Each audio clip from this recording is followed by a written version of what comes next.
Hey fans, it's me Aaron for a comic show. I got a big stack of books again this week. Got some great stuff for DC, a few things for Marvel, a couple independent stuff, not much, but let's get into this. This is what I really loved. Multiversity, Pax Americana. It's the American Empire. Basically, Grant Morrison is saying, you know what, Alan Moore? I know you've talked a lot of smack about me in interviews, and let me show you how I can do Watchmen in a single issue better than you.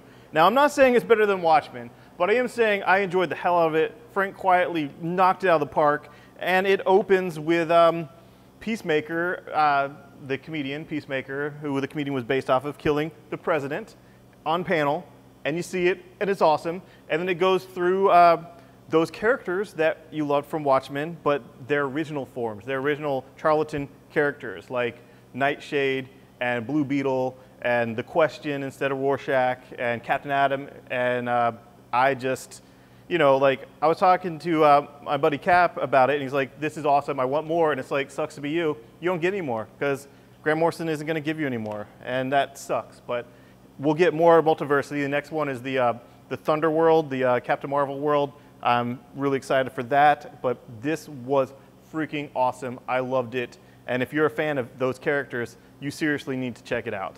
Moving on, it's still Lego month, so we got these awesome Lego variants. And before someone says like, oh, they're ripping off Marvel, you know, I know people said that months ago when it's announced, but they're Lego versions of characters. They've all had Lego versions in toys and video games. It's just fun and cool, so get it if you want to get it, don't get it if you don't want to get it. This is the Amazo-Virus Part 2, and yeah, Lex Luthor, thanks. We're gonna clean up your mess. You know, you join the Justice League, a few issues later, we're cleaning up your freaking Amazo mess. You know, worse than the Tower of Babel, but I like it. I like Lex Luthor on the League, and I'm really enjoying John's and Faybook.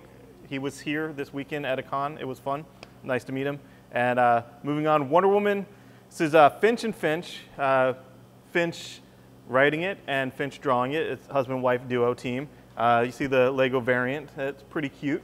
But this book is, you guys know how much I like the Azz and Chiang Wonder Woman. It was like my favorite book out of the New 52. And yeah, I like that version. I don't particularly like this version. It's okay. It didn't embarrass itself. It was a little bit weird, you know, starting with her in the shower, you know, like the old 90s TNA stuff. But they kind of had that subdued and kind of, I just don't really like this blank stare. Wonder Woman kind of looked like a living doll or something. But the Swamp Thing was cool. It was cool to see Swamp Thing. Finch draws Swamp Thing really well. I like the Swamp Thing battle. That was awesome. And moving on from there, had a great character moment with Wonder Woman and Aquaman, which I really liked their chemistry back in the Morrison Justice League. That was a lot of fun. And it ended with a Diana moment, not with the Justice League, that sets up what comes next. I know a couple issues later, she has the whole God of War garb on that looked freaking sweet. So I am, yeah, the first issue was just so-so, but I'm still reading it, so that's my take on it. If you like the art, totally get it. The writing does not, you know, I mean, I want Wonder Woman with her supporting cast of her fellow gods, you know, that family. That's what I want. I don't want her with the Justice League. I get that in the Justice League, or I can get that in Superman, Wonder Woman. But this is what we got for the first issue, and Finch drew it. If you like his art, he drew a lot of characters you'll like to see, so cool, go for it. Harley Quinn 12, it seemed like they were still tripping on the weed from the annual because it was crazy. There was like a talking piece of pizza in space. There was all kinds of shenanigans. Power Girl and Harley, great duo. I want to see more of them. Amanda Conner, Jimmy Palmiotti, they are just killing it on Harley. It's seriously, it's like them doing Deadpool for DC, but doing it authentically, doing it really well, and bringing in Power Girl as the straight man character for Harley's zaniness totally worked. Moving on to Earth 1, Volume 1, Teen Titans by Jeff Lemire and Terry Dodson. This is a hardcover, single volume, one and done. I got a PDF in advance and read it cover to cover, loved it, and yeah, it's great quotes on the back, like one by Scott Snyder saying how much he liked it. And essentially this is, the Titans has always been a family, and Jeff Lemire's always been best at writing books with a family connection. From Essex County to Animal Man, that's the thing that he does so well, and he did it well. And the only thing that kind of sucks is this isn't our Titans. We just get this one volume. It's not our Titans monthly. You know, I would love to see Jeff Lemire write these Titans monthly in the DC universe, in the New 52. That would have been cool. But this is what we get.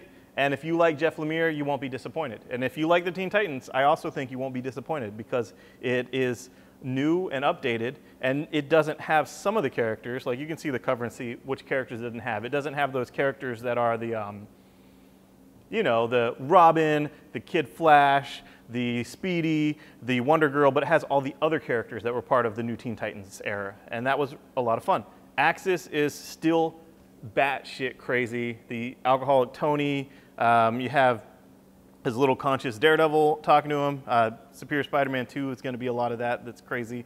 You got so much with the mutants taking over everything, Apocalypse just saying, hey, Manhattan's ours, and a lot of stuff going on with Doom and Magneto and Magneto's children, and it's just insane. Rick Remender's having a great time with that. It's nuts. Another thing that's nuts that's really working is Spider-Verse. This is part 2 in Amazing Spider-Man, and it features the return of Superior Spider-Man to Peter's book, and yes, they do meet, and it's crazy. It's really nuts how much I'm enjoying this. And you know, I just did a con this weekend locally, and the buzz, everyone is enjoying Spider-Verse. Everyone. You know, like, yeah, there was a lot of naysayers and dissenters to Superior Spider-Man, even though the book was freaking awesome and sold so well, and I thoroughly enjoyed it. But everyone seems excited about this. And Spider-Woman, Spider-Verse #1 didn't disappoint in that it wasn't just Spider-Woman, it's everyone that's been Spider-Woman pretty much. Like, every person, every female character that has been called Spider-Woman is basically in here. I'm sure they missed a few that, you know, whatever, but you got Spider-Gwen, you got the one from the 90s, and you got Silk. So, and I think Silk's gonna be a co-star, at least that's what it seems, and that's fun. And you know that apple bottom cover, the variant cover? They put a big logo over the butt on that, so you don't have to worry about it. You know, it's just, there's a big logo over the butt. You can say, whatever's on that logo is whatever. You know, logo doesn't come off. That's all good, right? Inhuman, Marvel is still trying to make us like Inhuman. Charles Soule's a great writer, and they double shipped this. Like, they literally sent every retailer twice as many as they ordered. Like, seriously, you guys, this is super important. I swear to God, it's so important. You need this.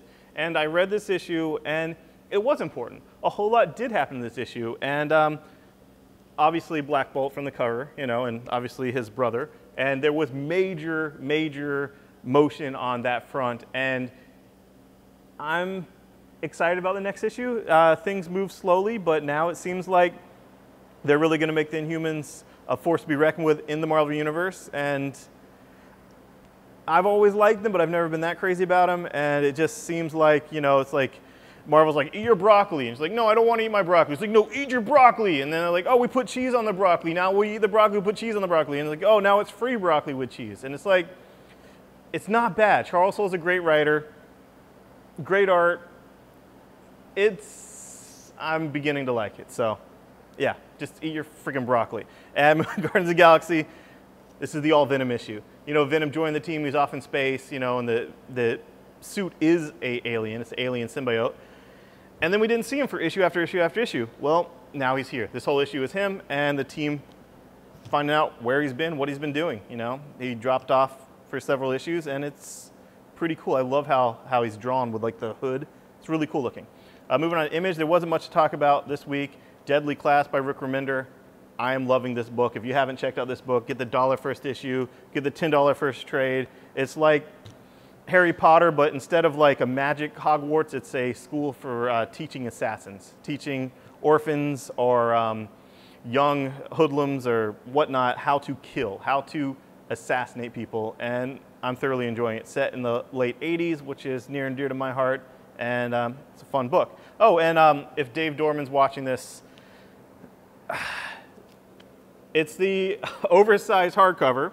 It's 50 bucks. It's awesome. It has a lot of extras, but this whole side is the boob. Like, I know that some people freaked out with the first issue where she's holding the kid, breastfeeding the kid in the first issue, and Dave Dorman's like, hey, you know, I mean, I paint a lot of Star Wars stuff that you guys like, so you have to listen to me that that's indecent. It's like, no, it's not. It's not indecent. It's just, you know, it's not even a nipple. I mean, the baby's on the nipple. It's just nourishment. And this is like, central to the book, the motherhood and the child growing and the child getting nourishment from this outlaw family is kind of super important. And yeah, you got a big side boob on the cover, and you're just going to deal with it because it's freaking awesome. I love Saga. And finally, I ordered several of these, and I know my daughter's just going to love it. So if you have a daughter or a niece, seriously, Frozen, send a story. It's out. It's 15 bucks. It's in color, and it's the entire story of Frozen. So what's cool about this is instead of it being on perpetually on the DVD player, it can just be here, and if your daughter can read, she can read it, and you don't have to hear the songs. So awesome. Do you want to build a snowman? Kind of has to be a snowman. All right, thanks. Okay, bye.